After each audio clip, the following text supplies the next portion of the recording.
आजची जी चहाची वेळ आहे ही माझी दुसऱ्यांदाची आहे। पहिले माझा चहा झाला होता, पण थंडीच एवढी आहे की आपल्याला परत परत चहा घ्यावासाच वाटतो। त्यानंतर म्हटलं भाजी बनवून घेऊया डब्यासाठी। तर इथं भेंडी आणि चोपडे दोडके काढले होते आणि मग ती भाजी बनवून घेतली आणि त्यानंतर आंघोळ वगैरे करून आज देवघराची जी क्लिनिंग आहे ती करायची होती। देवघराची क्लिनिंग करायला घेतली। तर आठवड्यातून मी एकदा देवघर व्यवस्थित स्वच्छ करते। सगळं देवघरातील व्यवस्थित सगळं सामान वगैरे काढून सगळं स्वच्छ करून घेत असते। आणि आपली कोणतीही वस्तू असू द्या, व्यवस्थित नीटनेटकी आणि व्यवस्थित स्वच्छ केली तर आपली वस्तू जास्त काळ टिकते आणि आपल्याला बघायला सुद्धा छान मिळते कोणतीही वस्तू। देवघर वगैरे स्वच्छ करून घेतलं आणि मग देवपूजा करायला घेतली।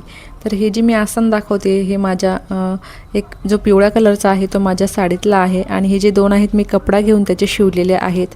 आणि सगळी भांडी सुद्धा मी आज सगळी देवघरातली स्वच्छ केली होती, देवाची सगळी भांडी, आणि खूप छान मस्त देवघर स्वच्छ वाटत होतं।